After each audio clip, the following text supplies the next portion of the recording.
Okay, we are live and we're here with Seabrook Water Superintendent Curtis Slayton.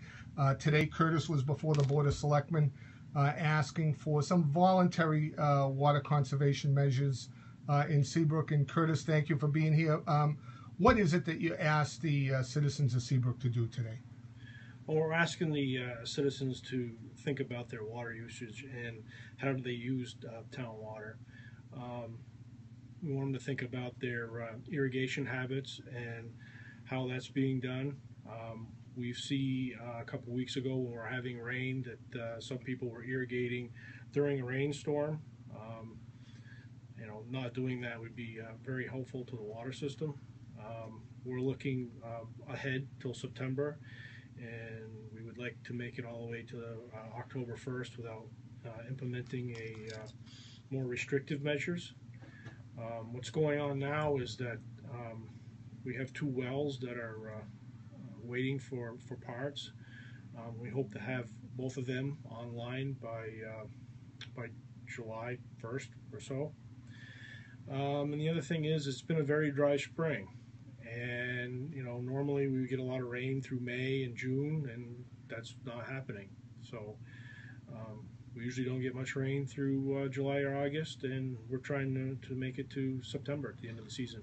So those, I know that you gave some numbers to the Board of Selectmen, but those two wells that are temporarily down for maintenance purposes probably took, 5% of your capacity away? Yeah, together their capability is 300 gallons a minute. So you figure that on an 18-hour day, that's quite a bit of water. It's quite a bit of water. So you're waiting for parts for those two wells in both cases? We have a variable frequency drive that's down on one. The fans are on order, and it's relatively an easy job once we receive them. And we're waiting for an electric motor for the other well. It's currently being made to specifications at American Motors. So a couple of times I know you gave some stats. The system actually on an 18-hour basis was close to capacity a couple of times. Yeah, and how we're running the system now, in an 18-hour day, we can pump 1.8 million gallons. And on Saturday, we pumped 1.8 million gallons. So that means we ran 18 hours. The idea is not to run the wells over 18 hours. Is once you get beyond an 18-hour runtime, you start to damage the wells. So if you're consistently running over 18 hours, it's not good for the system. Yeah, and so I know that you can pump more on a 24-hour basis, but as you say, that's not good for the wells. Do you ask the citizens now voluntarily not to irrigate, never mind whether it's raining or not, but would it be your preference that at least in the short term that they don't irrigate or cut back on irrigation? If you can, cut back on irrigation or don't irrigate at all. If we get into some really hot, dry weather, then restrictions may come along where we're not irrigating or washing cars or doing many other things outside with water that we'd like to do. Right. So whatever help you can give us now will help us through the summer and hopefully keep any more restrictive measures at bay.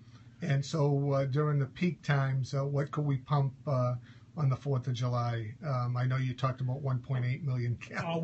We can pump well over 2 million gallons on the 4th of July. Even the week after 4th of July, if the hot weather persists. I mean, it's pretty common to have 90 degrees or better in the first couple of weeks of July. Yeah. Well, I want to thank you for coming by today. You're a bit of a beach killjoy because you're the guy that's praying for rain. Yes, I am. I do the rain dance every day. You do a rain dance every day. All right, Curtis Slayton, thank you for joining us in our live Periscope. We'll put this on our website, and we're asking, again, all Seabrook residents to, if you can, cut back a little bit on water usage, and hopefully it stays on a voluntary basis and we get ourselves through the summer months. Thank you, Curtis Slayton.